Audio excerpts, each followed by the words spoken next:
আসসালামু আলাইকুম রহমতুল্লাহি ওবরকাতুহু। সম্মানিত দর্শক, রাজনীতিতে একটা অনির্ভর সময় যাচ্ছে। চারিদিকে একটা অদ্ভুত পরিবেশ। যেখানে একটা রাজনৈতিক যে পরিবেশ নার্সিং হবে ঠিক সেরকম একটি অবস্থা এই মুহূর্তে বিরাজ করছেন এবং আগামীতে যে পরিবেশ পরিস্থিতি তৈরি হতে যাচ্ছে বা রাজনীতির যে টার্নিং পয়েন্ট, সেই টার্নিং পয়েন্টগুলো আমাদের যারা রাজনীতি আমরা করছি, কোনো জেনারেশনের জন্য এটি ভালো ফলাফল বয়ে আনবে না। এই বিষয়গুলো নিয়ে আলোচনা করব এবং সবচেয়ে বড় ব্যাপার হলো যে রাজনীতিতে তরুণদের যে অংশগ্রহণ, সেই তরুণদের যে অংশগ্রহণ এটি নষ্ট হয়ে যাচ্ছে। ক্রমশ খারাপ হয়ে যাচ্ছে। এবং এটা জুলাই-আগস্ট বিপ্লবের পরে একটা বিরাট যে সম্ভাবনা তৈরি হয়েছিল তরুণ প্রজন্মের, ঠিক সেই প্রজন্মটি এখন একটা বিরাট অংশ গণধিকৃত হয়ে পড়েছে। এদের নাম শুনলে মানুষরা এখন আর ইতিবাচক কথা বলে না। এদের একটা বিরাট অংশ এখন যদি আপনি সমন্বয়ক বলেন, জুলাই যোদ্ধা বলেন, তারপরে সমন্বয়ক, জুলাই যোদ্ধার পরে যদি আপনি এই বিভিন্ন ব্যক্তির, আমি এখন কাউকে ছোট করতে চাচ্ছি না, বিভিন্ন ব্যক্তির নাম বলেন, মানুষের শ্রদ্ধা, ভালোবাসা, সমর্থন কিংবা সহানুভূতি, এই একটা জিনিসও এদের সম্পর্কে আসবে না। এরা কোনো কথা বললে মানুষ বিরক্ত হয়। এদের কোনো রেফারেন্স যদি দেওয়া হয় তাহলে মানুষ মুখ ফিরিয়ে নেয় এবং এদের কোনো প্রসঙ্গ আসলে বলা হয় যে ওরা যারা সিনিয়র দুর্নীতিবাজ তাদের চেয়েও খারাপ। তো এই কারণে কি হলো যে তরুণদের মধ্য থেকে আগামীতে জনসমর্থন পাবে, তরুণদের ডাকে লোকজন সাড়া দেবে, এই কাজগুলো আগামী বহুদিন ধরে হবে না। তখনই হবে নতুন একটা তরুণ শ্রেণী আসবে, আর যারা ক্ষমতায় থাকবে তারা শেখ হাসিনা বা ডক্টর মোহাম্মদ ইউনূস এদের চাইতেও খারাপ হয়ে পড়বে।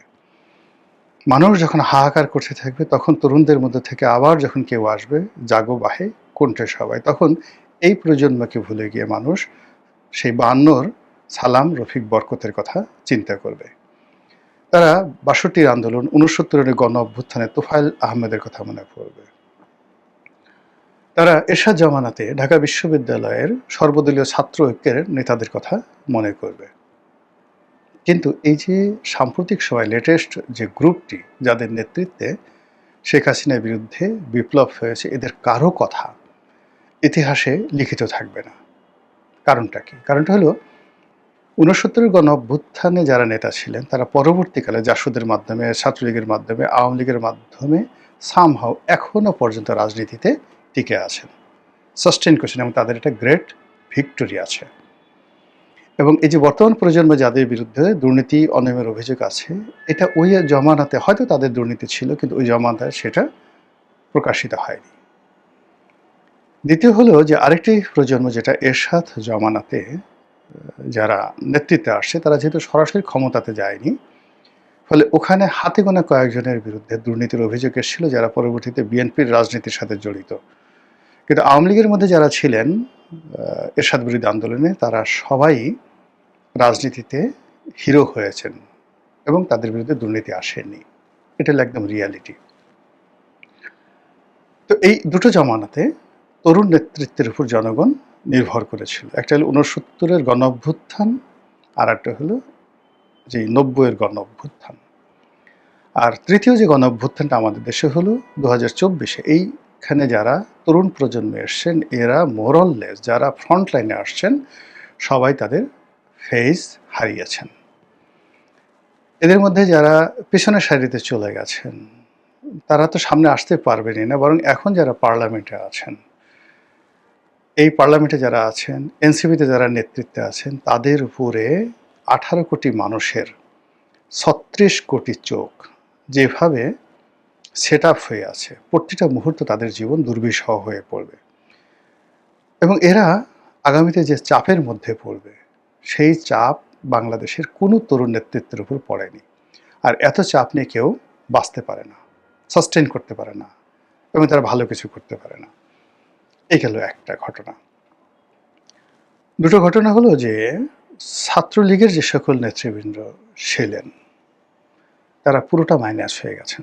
এখানে আপনি ছাত্রলীগের পরপর ৩টি কমিটি, শেখ হাসিনার পতনের যে প্রথম, তার আগের পরপর ৩টা জেনারেশন যারা ছাত্রলীগের নেতৃত্ব দিত, আওয়ামী লীগের নেতৃত্ব দিত ভবিষ্যতে, এই পুরো ৩টি নেতৃত্ব ভ্যানিশ হয়ে গেছে। আর এখন যে অবস্থা হয়ে গেছে, এখানে আগামী ৫-১০ বছরের মধ্যে ছাত্রলীগের নেতৃত্ব দাঁড়াবে, মিছিল করবে, মিটিং করবে নতুন একজন, যাকে বলে তোফায়েল আহমেদ তৈরি হবে, আমির হোসেন আমও তৈরি হবে, সুরঞ্জিত সেনগুপ্ত তৈরি হবে। এটা কল্পনার জগতে থাকুক, কিন্তু ছাত্রলীগের যেটা রেডিমেড, ধরুন আমাদের জমানা পর্যন্ত ধরেন ইকবালুর রহিম আছে, এনামুল হক শামীম আছে, বা সুলতান মাহমুদ মনসুর, তারা তো চলে গেছে। সিনিয়র যারা আছে, আমাদের লেভেলে যারা ছিলেন তারা এখন রাজনীতি থেকে তারা বৃদ্ধ হয়ে গেছে, এদের সবার বয়স এখন ৬০ বছর।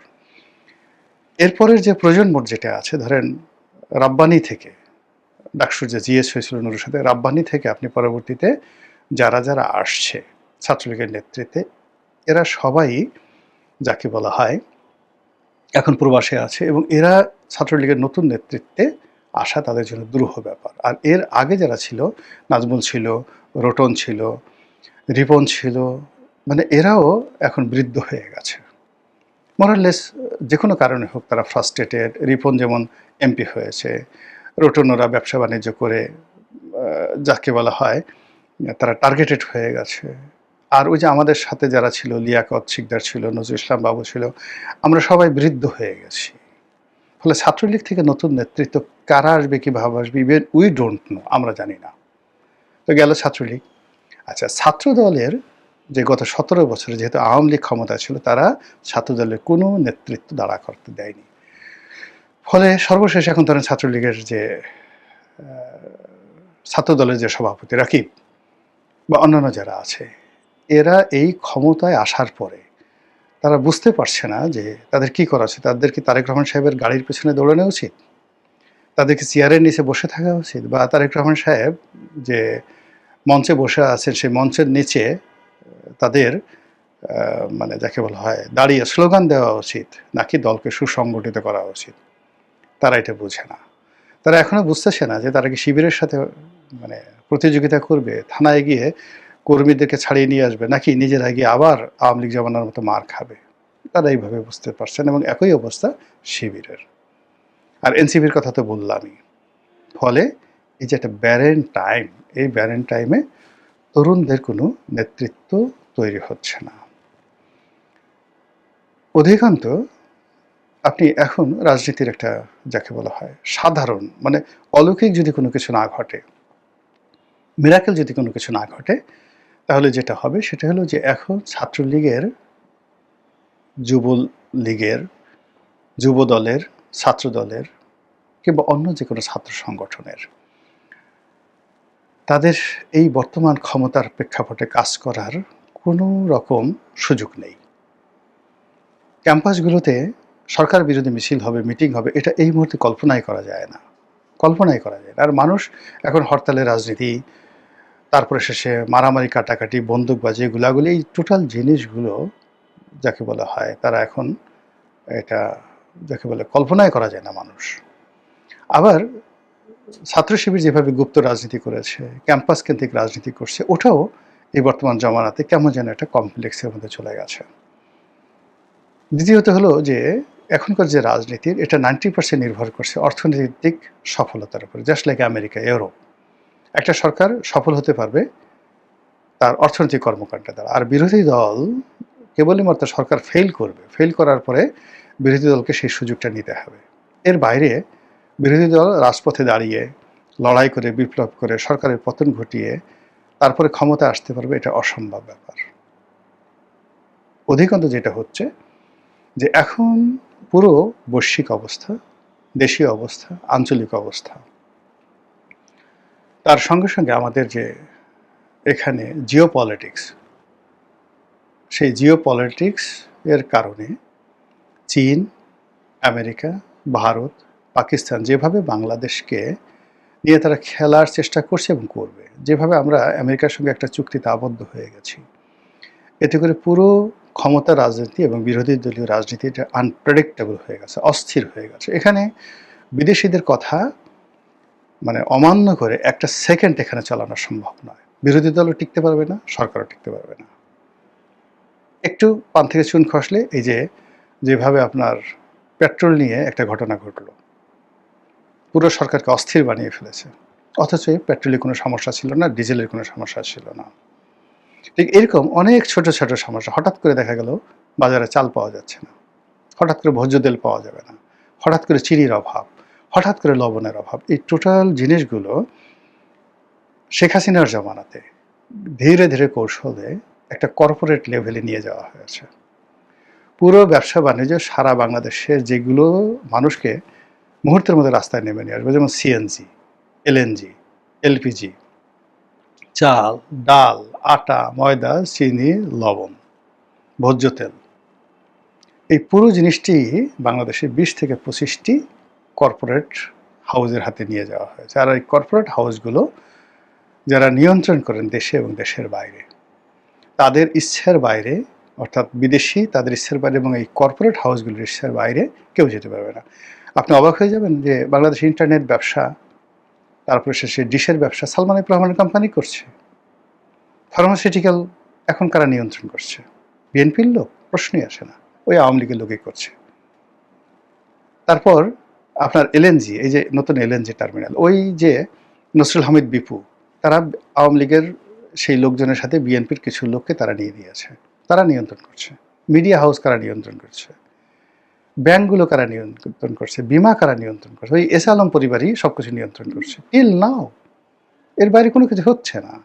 ফলে বিএনপি যে সকল লোকজন লম্ফঝম্প করছে, মানে আমাদের একটা জিনিস আছে না যে আপনার ফাটা বাঁশের চিপার মধ্যে যদি বিসি আটকে যায়, বানরের বিসি আটকে যায়, ঠিক ওইভাবে সেই 2014 নয় 2012 সন থেকে আমেরিকার ডিপ স্টেট, ভারতের মোসাদ, সিআইএ, তারা পুরো জিনিসগুলো civil service, military service, economy সব কিছু মাইনকেট চিপায় নিয়ে গেছে। মাইনকেট চিপার মধ্যে নিয়ে যাওয়ার পর সুইচটা তাদের হাতে। আর এই জায়গাগুলোতে প্রচুর ক্রাইসিস তৈরি হয়ে আছে। আপনি কি মনে হয় যে আমেরিকাতে এত ট্রান্সপারেন্ট, এই যে বাংলাদেশ থেকে লক্ষ লক্ষ কোটি টাকা যে বিদেশে পাচার হয়ে গেছে, সেটা কোথায় আছে? ইংল্যান্ডে আছে না? সেটা রাশিয়াতে আছে, ইংল্যান্ডে আছে, আমেরিকাতে আছে, কানাডাতে আছে, সিঙ্গাপুরে আছে, এবং এই পশ্চিমা দুনিয়াগুলো এটা জানে। তারা এই দানবগুলো, অর্থ দানবগুলো তৈরি করেছে। এই কারণে করেছে যে ইকোনমিকে ফোকলা না করে দিলে তারা এটাকে রুয়ান্ডা বানাতে পারবে না, তারা এটাকে ইথিওপিয়া বানাতে পারবে না, এদেশে ঈদে আমিন তৈরি করতে পারবে না, তো এই জিনিসগুলো তারা এই দেশে হামিদ কারজাই তৈরি করতে পারবে না। এইভাবে টোটাল জিনিসগুলো করে তারা অনেকগুলো বেলুন বাংলাদেশ উড়িয়ে দিয়েছে, বিশাল বিশাল বেলুন উড়িয়ে দিয়েছে। কিন্তু বেলুন তো ফাঁপা, আর বেলুনের যে রশি সিঙ্গাপুরে আছে। আপনি এখন এই যে ধরেন আজিজ খান, সামিট গ্রুপ, যত বড় বড় কথা বলেন না কেন, আজিজ খান এই বাংলাদেশকে 1 মিনিটে ব্ল্যাক আউট করে দিতে পারে। আজিজ খানের এই যে ক্ষমতা, এই ক্ষমতার চাবি কার হাতে? আমেরিকার হাতে এই ক্ষমতা, সিঙ্গাপুরের হাতে এই ক্ষমতা, আওয়ামী লীগের হাতে। আদানি বাংলাদেশকে ব্ল্যাক আউট করে দিতে পারে, ক্ষমতা কার হাতে? দিল্লির হাতে, শেখ হাসিনার হাতে। ব্যাংক এবং বিমা থেকে শুরু করে সব কিছু টিল নাও ব্ল্যাক আউট করে দিতে পারে, এই ক্ষমতা কার হাতে?